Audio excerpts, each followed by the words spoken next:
Hello, my name is Miles, and I'm your host of Stop Stigma, Start Healing, the raw and uncensored podcast where we talk openly and unapologetically about our lives as trans, lesbian, bi, gay, queer, and HIV positive humans. Our goal is to stop the stigma that prevents us from getting the healthcare we deserve. Each episode, we will feature real people in our community in conversation and storytelling. And here's my disclaimer. The experiences shared here are valuable and important. They are based on the lives of those in this space and some of you who are listening. Prepare to be educated, shocked, seen, triggered, and informed. No matter your response, keep the conversation going. Start healing.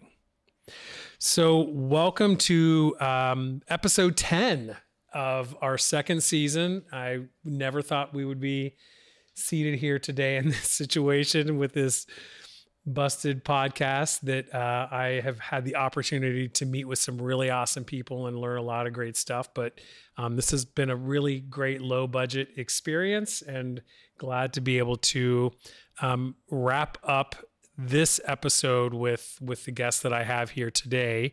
And so before we introduce the topic, we'll go around the room and introduce ourselves, pronouns, and just some basic information about what you want the listeners to hear.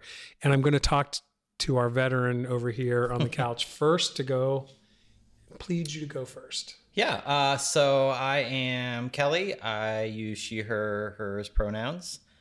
And I am a big music nerd, cat mom, and love having more and more hobbies every day. Does that include Jello mold? Of course. Every Jello mold. My name is Bayan. My pronouns are pretty flexible, so whatever's comfortable for folks. And I've got 4 dogs. Been in a relationship for 20 years. I'm a giant nerd. I collect comic books, play computer games, science fiction, fantasy. That is total nerd. I love it. That's absolutely. Hi, my name is Tushina. I use she, her pronouns. I love dogs. I go to Chicago to visit my dog often, but I'm new to dating and still don't like downtown parking. Anything else interesting about you that we should know? I'm originally from India. I moved to US 7 years ago now, and I'm a strong ally.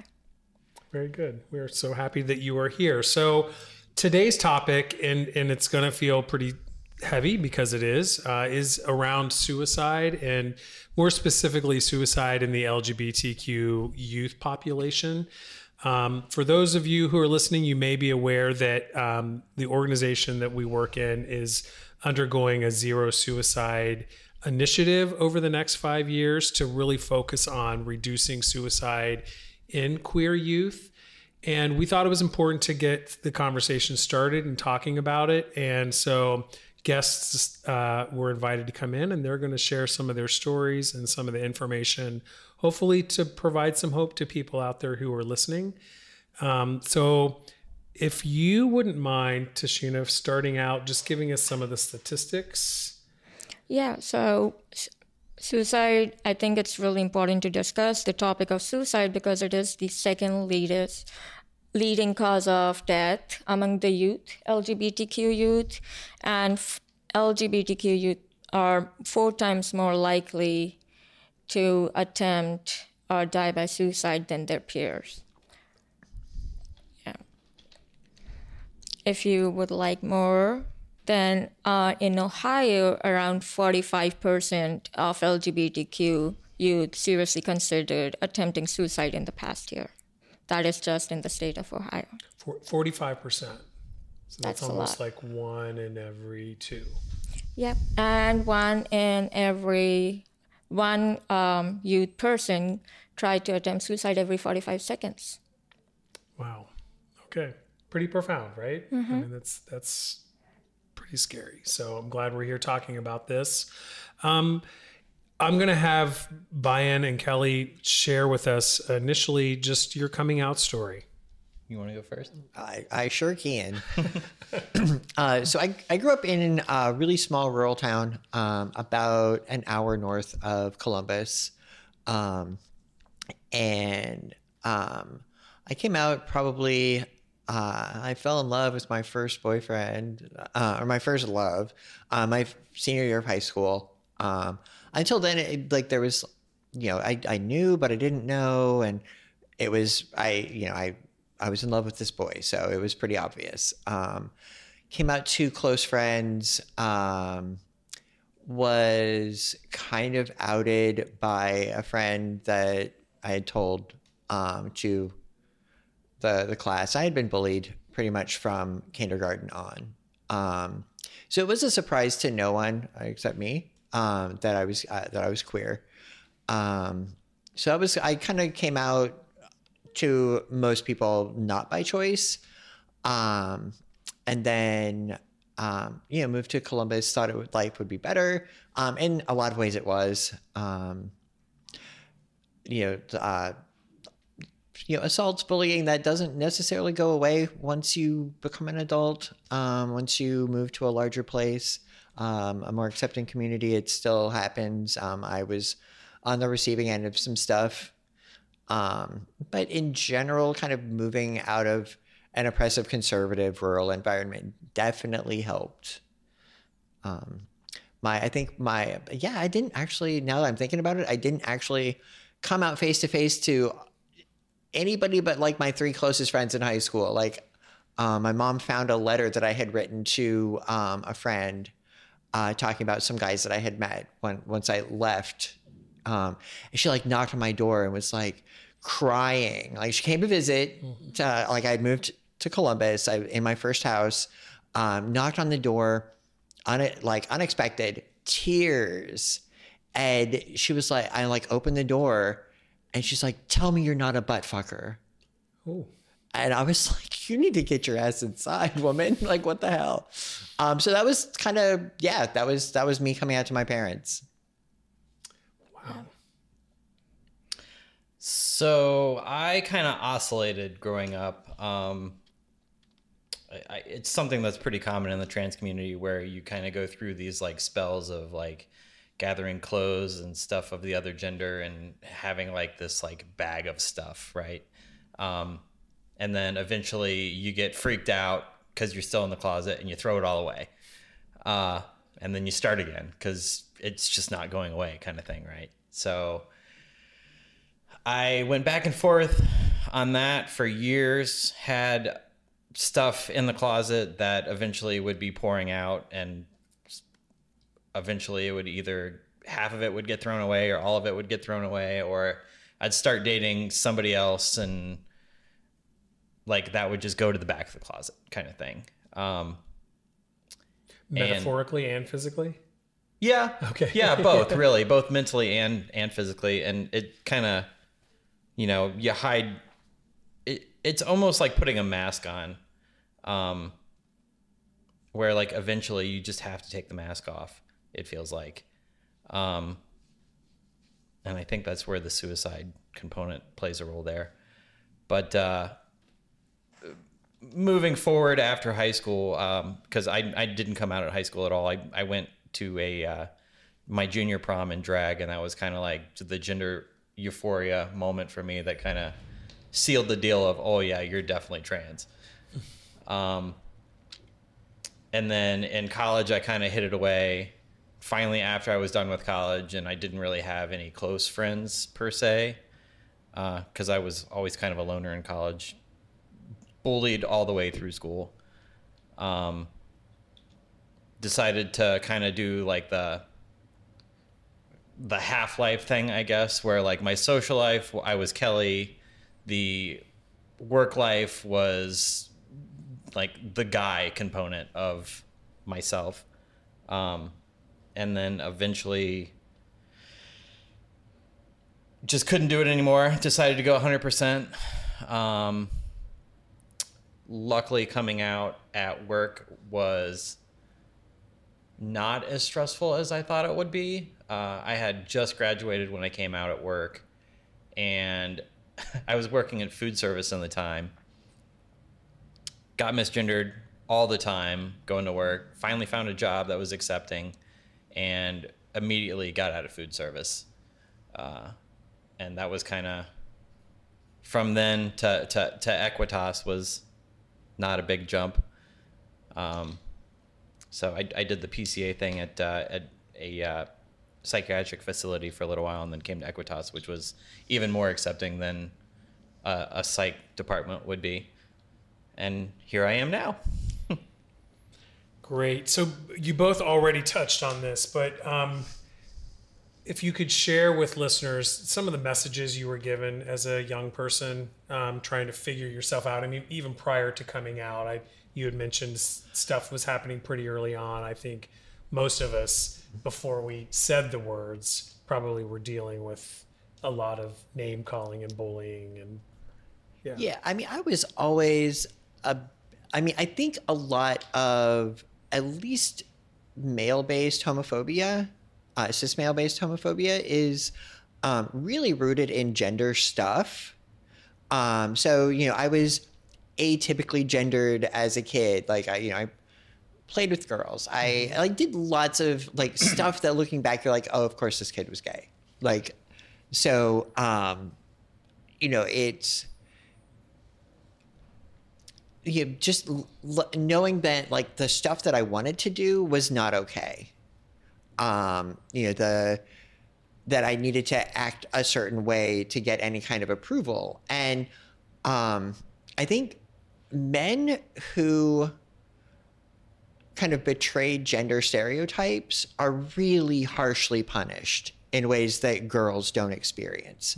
I think even tomboys definitely get teased, but there's also kind of a grudging respect for, she's athletic. She's, she can run with the toughest boys, so it's definitely not great. Yeah. But there's none of that for boys. Even the your daddy's girl has a different connotation exactly than a mama's boy. Absolutely. Yeah. Absolutely. Yeah, there's a lot of double standards when it comes to gender. Yeah, absolutely. Sure. And so, I was I was teased and bullied by my peers in school, but there was also no protection from adults, and adults also actively participated in the teasing and the bullying. So the message I got primarily was that I wasn't safe. In any capacity. I wasn't necessarily safe. I was safer at home, but that wasn't always a real safe space. I definitely was not safe at school. I was definitely not safe out in the community. So that was the primary message I think that I got, was that you're never going to be safe. Wow. Yeah, I think I agree with that the safety component, it was a huge same for me growing up too. I remember when I was a kid wanting to play with the girls and play house and play with the Barbies, and was basically told well, no, boys don't do that. And I guess looking back, it's always 2020, right? But I never asked, well, why not? Right. Why can't boys play with Barbies? Right. Why can't boys play with dolls? It should be if you're playing with a doll, that makes you a better father figure eventually, right? But the message was always well, it's just not safe to do that because you're going to get bullied. Or and if that's coming from the adults, then that's what all the other kids are learning too. So naturally, that just leads into the bullying even more.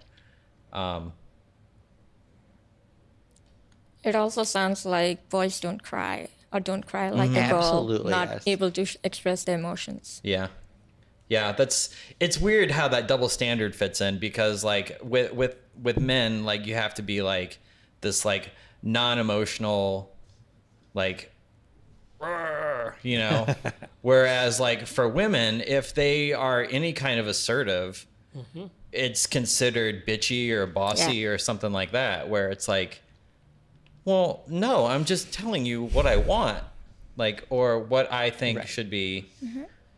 It's such a weird double standard that I think that personally, I think the resolution would be in sex education, but I don't think that's going to happen anytime soon, right? So I have a whole spiel on that I won't even. The radical comes out. Yeah. That's why you're here, Kelly. So what were your, you mentioned safety. So first of all, I want to imagine the listeners at home imagining a child at home questioning their safety everywhere they go, even in their home, that how rattling that must be in someone's core to not have, it's like building a house on sand, right? It's this silly metaphor, but it's like safety. Without safety, what can you build upon as you're developing and growing up as an adult? And there was no, I heard you both mention safety being a common concern. So I'm gonna ask you a ridiculous question on top of that, but it's like, what were your fears and concerns about coming out, or someone finding out your truth? That I would be alone. You say that again? That I would be alone. Like if someone found out that I would be alone. It wasn't necessarily rejection, like the fear of being rejected. It was the fear of the next step, that like no one would love me, that I would be absolutely alone. That was the big fear for me. Yeah, I think that's something that still sticks with me to this day, to be honest. Same. I remember being a kid and like going in the bathroom to get ready for school and fixing my hair, and I was a hippie, so I had a long hair. It's kind of my own excuse to get away with long hair, right? Even though I am a hippie. But and a radical. Yeah. So I would be in the bathroom and my mom would come by and be like, "Oh, you princess boy, blah, blah, blah." And it was like such a negative connotation that it was like, I don't like that. That doesn't feel good. And that's like, okay, I kind of like being called princess. So that's a little weird. But how do I put that into words? Because at the time, like the trans identity wasn't even really in the media until maybe 10 years ago. So like that really didn't exist. I didn't know what it was, but like I still felt a certain way about it. So it was so strange to navigate, and at the same time be like, well, yeah, I kind of do feel like that, but like I don't like how that feels like being directed. Well, it's the marrying of two words, princess and boy. Yeah. It's so very anti-binary. Right. It just, the tone of it is not like, how great, princess boy. Right. It was the Yeah. opposite. Princess Yeah. boy. Yeah. It's forcing you to pick sides. Yeah. It's like my own parents were teasing and bullying me, and I didn't even realize it. Well, and I think there's also like just, you kind of touched on it with something you said, that like there's and it goes with the kind of the loneliness. Like there's a sense of isolation, because if you feel like you're the only one, or like, at least for me, like with like there were gay people, but they weren't people I connected with.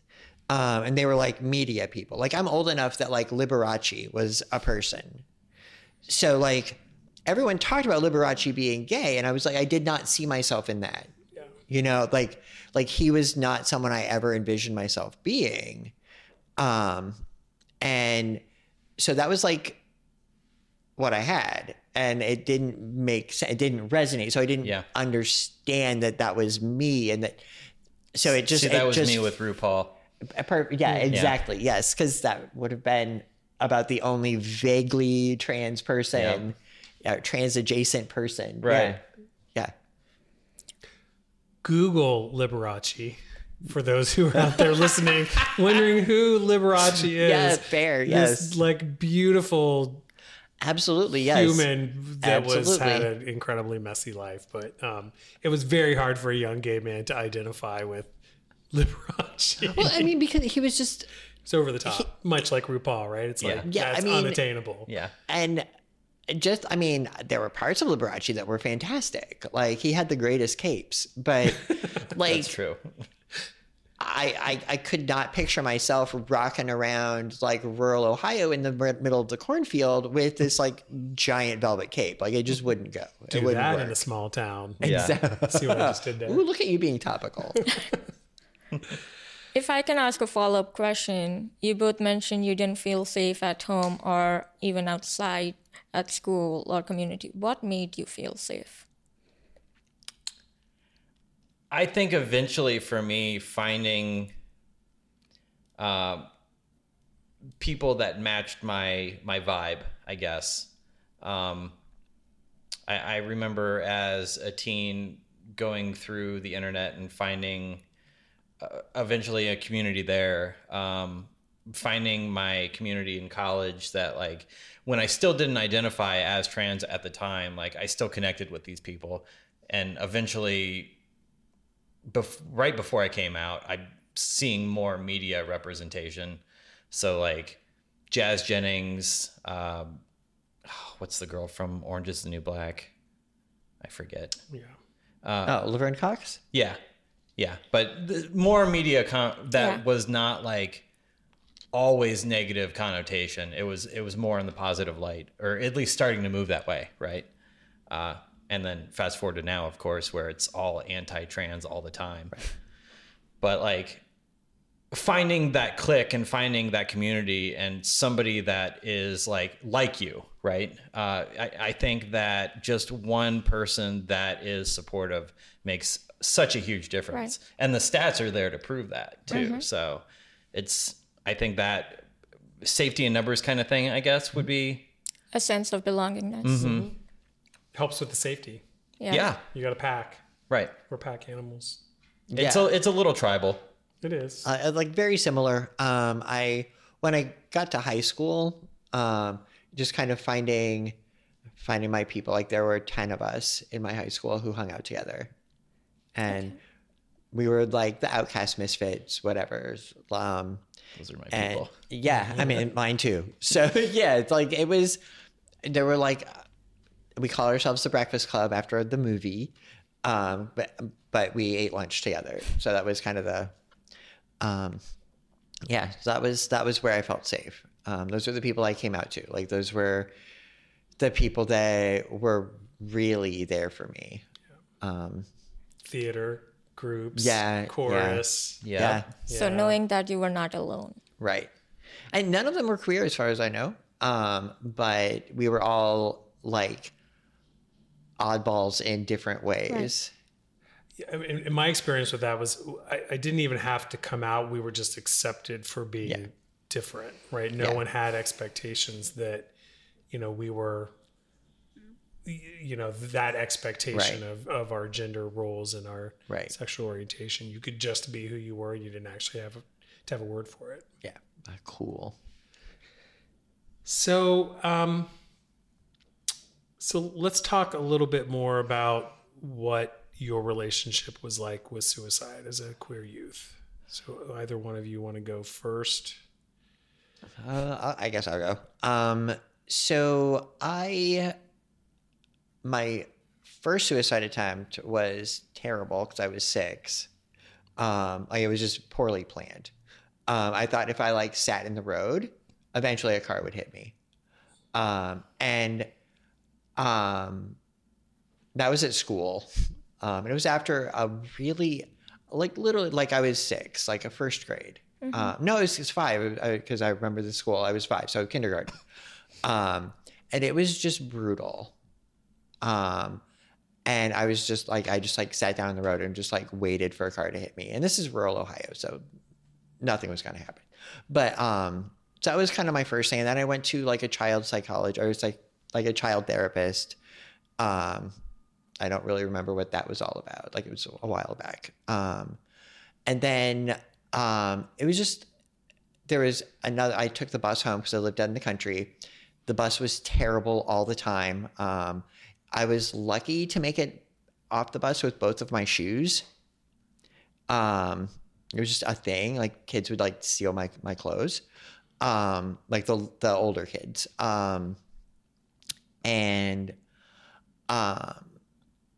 There have been multiple suicide attempts. That was so kind of early high school. I tried cutting myself.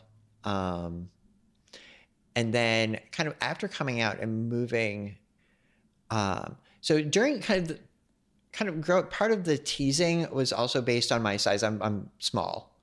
So I've developed body dysmorphic disorder. And this gets rough. Gay men are really real. Some of them are, I try not to blanket the whole community. There's a lot of pressure to look a certain way, to have a certain type of body.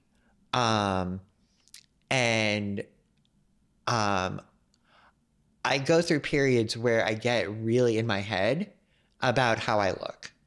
And it kind of plays into kind of those earlier, like not feeling good enough, not feeling okay, not feeling like the right person from way back. And it just gets me in this like space where I'm like, suicide can feel really like I'm just doing like it's a benefit to other people. Like they don't have to put up with me.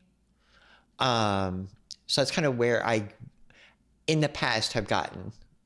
And that gets rough because, like we just talked about, like, you know, safety in numbers, like finding your people. And what if your people aren't that great to you sometimes? And that's kind of where I have found myself at various points after coming out. Thanks for that, Brian. Yeah. I think most of my experience has been predominantly passive suicidality. When I was in both high school and college, I took the opposite personality of like going very far to the masculine side because it felt very uncomfortable to, I guess, be myself. And it was kind of like a protective shield, I guess. But while I was doing that, since I wasn't able to be myself, I was doing also very risky behavior, like getting on top of houses and hanging out on the rooftop, or driving aggressively, drinking myself into a stupor, doing lots of drugs. So most of that was very, very passive. And then every once in a while, something would come up and I'd just like flake out, I guess, and have a basic breakdown. And then eventually I would have a knife in my hand or pills or something. And obviously never got to the point where I had gone through with anything. But in college, right before I came out, that was probably the peak of suicidality.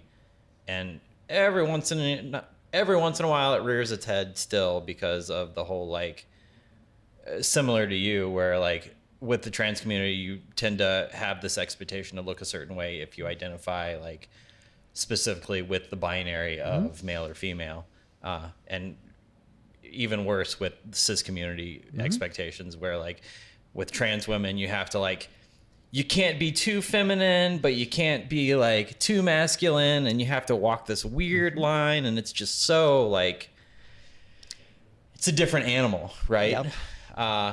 That I just wasn't prepared for. So like navigating that and the past suicidality of depression and whatnot has been definitely a challenge. That it's hard if you don't have that social support network of like, well, no, you're okay. Like, what can I do? What can I do to help you? What's your love language? Right. I think having that support is just absolutely crucial in those moments, because otherwise you know, opportunity means, I've considered, like, I have a whole plan set out if I ever was suicidal, but I make sure not to have the means to do the plan, basically. So that's one of the reasons why I don't own a gun. Yeah, that's... Thanks, Kelly. Thanks. If you got treatment from a mental health professional, and I say if, because I don't know the answer to that for you. Was your suicide addressed? And if so, how was it addressed? That's like a lot of questions in one question. So I was hospitalized. 8-ish years ago. It had gotten real bad. And I was gonna go. I knew that I was at that point. So I told my partner. We went to, I spent the night at Riverside in the psych ward. Don't recommend. And then I did some time at Dublin Springs. I was thankfully, because my partner is very supportive and fantastic in many ways. I didn't do inpatient. I did an intensive outpatient, and then did partial hospitalization, and then an IOP, intensive outpatient. So it was group work, and that really worked well for me. It kind of set me on the path where I am now. It was through kind of that experience that I realized that I can that dynamic in group work can be really you learn a lot about yourself by sharing parts of yourself. And I learned that what I have to say is important. Sometimes it's hard to admit that kind of stuff, but so I'm becoming a social worker, becoming a clinician, all based on that experience. So for me, it was good. Individual therapists who aren't as a queer person, I felt like I constantly had to educate my therapist on queer stuff.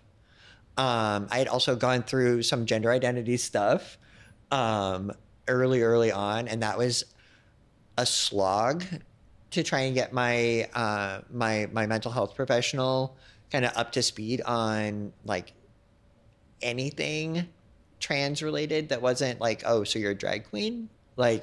Anything beyond that was difficult. It was more work than I was willing to put into it. But that's just always kind of a wrinkle. Just having a therapist who doesn't have a baseline for what you're going through can be tough. Yeah, I've been pink slipped a couple times over the years, and they were definitely needed. Looking back at them, I think that at least for me, they were of minimum usefulness. The one that I found the most useful was I had a 3-day stay at Dublin Springs, and they brought in a music therapist while I was there, and I found that helpful. Being the music nerd that I am, it just was oh yeah, I like you, okay. So there was kind of a trust and rapport already there. But for the most part, every time that I've been in any kind of therapeutic situation, it was always this person has absolutely no grasp of my own identity. How can he help? Usually it was a he. How can he help me in such a short time that I'm not going to bother putting my trust in this person, I think. And maybe that's my psych background in my head being oh no, you're too smart for this, so I kind of get the best of myself sometimes. And same. I think that is a whole different issue. That's it's hard to say that therapy's not for me, because I think therapy's for everybody. I think everybody should have a therapist. The problem is finding the right therapist, right? Yeah. So finding that relationship that works for you, I think, is more important than the therapeutic services provided, maybe. And then that kind of comes secondary. But in my experience with being pink slipped, it's of minimum usefulness, at least to my identity, because my trans identity is a huge part of myself. Mm-hmm. You can visually see it on the street. It's right there in your face, which bothers a lot of people. So I fully support therapeutic services. However, in a 3-day intensive stay, it's of minimal usefulness. And usually that's when people are in crisis too. So you kind of have to like calm down. Yeah, there's not an opportunity to really peel back and get to Right. those foundational issues that probably led you there. I think it's really designed to More of a Band-Aid. Yeah. Yeah, it's just to get you stable and then out in the world. Yeah. I want to recognize for our listeners and our guests that this conversation is potentially triggering. Tashina brought some resources that I would like her to share with those listening. I'll have you share those, and we'll just take a quick break and come back in for the final portion of our time together. Yeah, I was just thinking at that time when you were in your teenage years, I don't think these resources were available. Like we have 988 now for just calling or texting, or even the Trevor support line, texting to 678-678. I think that is the really good resource to have Trevor right now. Project's fantastic. Yeah. Absolutely.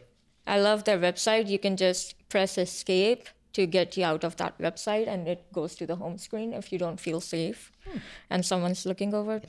Yeah. Very nice. So we're going to take a short break, and we'll be right back. Suicide is a public health crisis and is 100% preventable. If you are thinking about suicide, call the national hotline at 988. You can also text START to 678-678. Start healing. Welcome back. I'm here with Kelly, Bayan, and Tashina, and having a really great and important conversation around suicide with our LGBTQ youth. I would like to hear from you all in terms of how are you doing now? How are you doing now? Like, what's working for you? What's helpful? Those sorts of things. I'm doing great. I think my most recent suicide attempt was fairly recent. But I mentioned, it kind of led me to a place where like, I love every day that I'm waking up. Like I love what I do. The work that I do is meaningful to me. I have a fantastic, I shouldn't have been, but I was surprised at like how supportive my friends were when I was in crisis. So I know that I have a good, solid foundation of friends. I think the thing that I learned kind of from that experience was when anxiety, depression, suicidality, it feels like a burden. Like it feels heavy, emotionally heavy. And I was tired of carrying that burden. And I felt like just sharing a bit of that was being a burden on someone else. So I kept it all because I didn't want to share it because I didn't want it to overwhelm someone else. And what I realized is it was only heavy to me because I was carrying it all the time, every day. And I just like visualized it as like a big backpack, like a rucksack that's heavy. And if I take a piece out to someone who isn't carrying as much, it's less for me and it's not that much for them. So sharing my burden with my friends wasn't burdening them. I wasn't a burden. My people loved me and wanted to help, and that's all that is. So if you feel like you're carrying a load, like a heavy load, let people help you. You're not troubling them. You're not a burden on the people that you love. That was a rough one for me to find out, and it took me a million years to figure that out. Yeah, that's a tough one because I think that, I'll be 42 here in a few months, and I think that I probably still have trust issues, right? I have very strong boundaries, and when I'm feeling down, it's very hard for me to open myself up to other people, even if they're close to me, right? And it's I don't know if it's scary or like what the right word is there, but like being able to say to yourself like, hey, my friends really do care for me, and I should talk to them about my feelings because they do that, like I do that for them. It should be the back and forth, right? So like being able to navigate those conversations, I think are really important in those moments. I would say overall, I'm pretty happy. I'm on antidepressants and they work, so that's a plus. Thumbs up for those. Yay, antidepressants. Better living through chemistry, right? Yeah. I'll go off them every once in a while, and I'll kind of and then I'm come like, back. That's a dumb idea. Yeah. I'll figure out that like, oh, those are calls of the void. Let me just get back on these and see like what's going on there, because I think that there's this like, so in my view, I believe in I have this whole yin and yang theory, and you can't know the good without knowing the bad. So like eventually I'll come back to like, oh yeah, I forgot that I felt like that sometimes. And then you have to kind of wrap your head around like, okay, well, here's what's going on in my head. I already know how to fix this. I'm going to go fix this, right? Rather than like actively being suicidal, you can go in and be like, well, no, this is just my head playing tricks on me. Yeah. And being able to figure that out on your own and navigate that, I think is huge, right? I like your yin and yang theory. Yeah. Plus, you don't look 42. I had to say that. Well, thanks. Yeah. And you've given me an idea if we get invited back to do another podcast, doing one on antidepressants, because I think there's a lot of stigma around like, oh my gosh, just take the damn antidepressant. Right. Yeah. And it's, well, it's weird because as far as like pharmacology goes, they're hard to navigate because some work, some don't. Yeah. And it's all individualized. And it takes so long to tell. Right. Yeah. Like, yeah. Yeah, I was on I think 3 or 4 different ones that didn't work before the one that I'm on now, and finally we got that down where it's like, okay, well, you need this much of a dosage, right? Yeah. It's like finding the right therapist, finding the right medicine. Same idea, yeah. Yep. So stay tuned for season 3. That's a little teaser. So, final message that you would like to share with the world. I always like to invite my guests to like, you've come out today, you've taken time to be here and share things. And I want to make sure that I hold the space for you to share the things that you think are important to those who are listening. And I'll actually start here with Tashina and we'll just work our way around. That's okay. I just want to give you an opportunity. Well, as our expert in the field. I think the final message I have is happy to announce that Equitas is starting 2 support groups in September. One is called the VIP Lounge, which is for people who have attempted in the past and are still struggling. So it's a safe place for them to share feelings and communicate and build that support network we were talking about. And the other one is Suicide Loss Support Group for people who have lost someone to suicide. That is, again, in September, first Thursday, and virtual for now.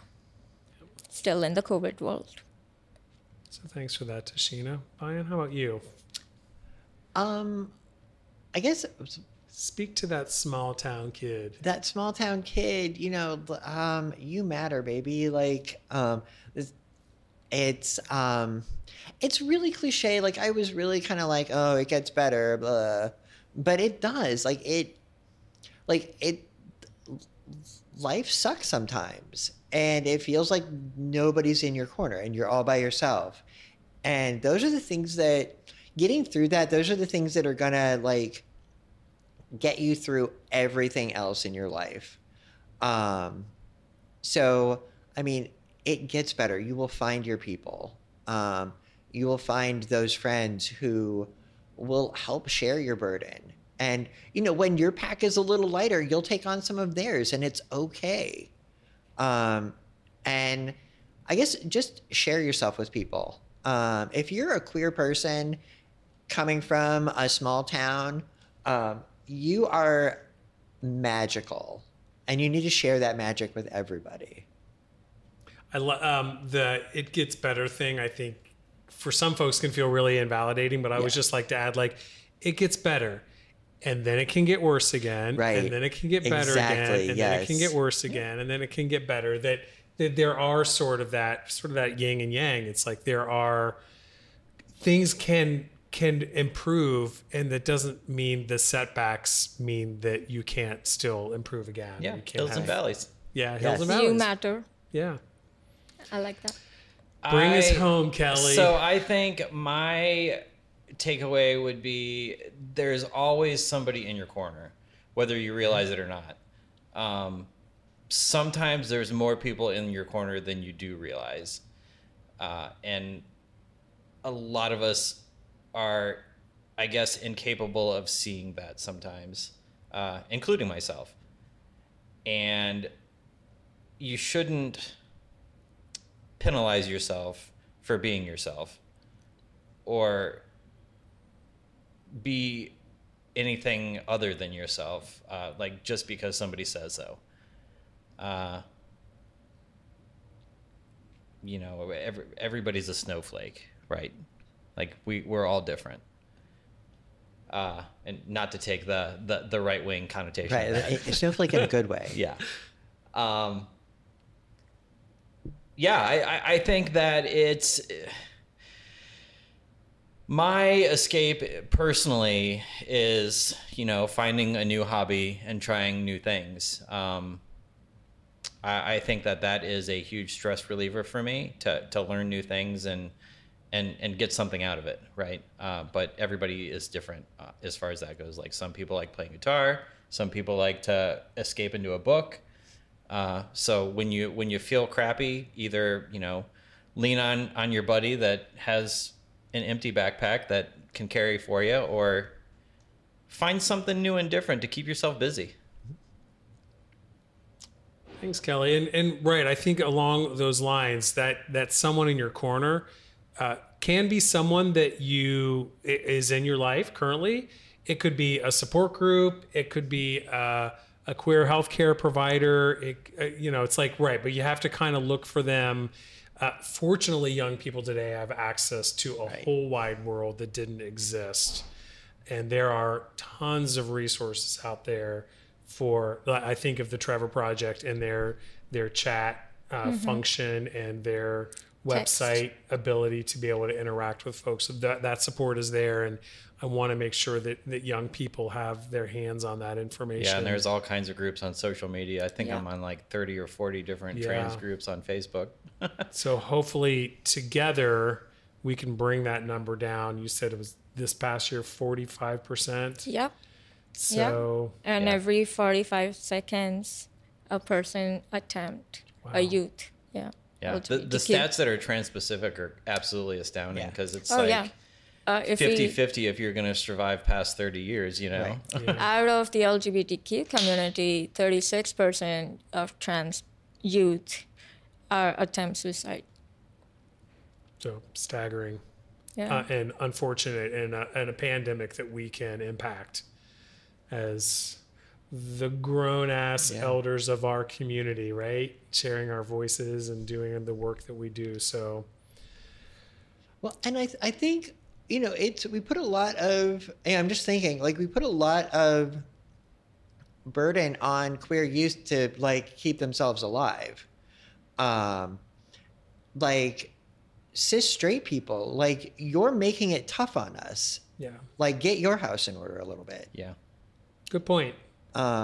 Like, you know, are you a coach? Are you a pastor? Are you a neighbor? Like, do you have queer kids in your neighborhood? Like, check in on them. Make sure they're all right. You know, we're not salmon like swimming upstream, and the ones who like make it. Like y'all have been making life a little hard on us, so it's help us out a little bit. Well, and to kind of mirror that with Kelly's thing. So be that person. If you're listening to this, be that person in the corner, seeing those young queer people who need someone to reach out to them. So be that person, be that one to reach out and connect and help get that person to a place of safety. And just to reiterate what you both said, you matter. Remember that. Yeah. You matter always. Aw, thanks, Tashina. You matter too. Yeah, that one person in your corner it's a game changer sometimes. Absolutely. All it takes is just one person, and you know, I can't say who the one person probably was for me at some point, but hey, I'm still here, so Yeah. It can keep changing too, the person. Well, thank you all for coming out today, Kelly, Bayan, and Tashina. And thanks for you who've listened to the second season of our podcast. Stay engaged in the dialogue on social media, get involved, support folks in our community, and stay connected and start healing. Thank you.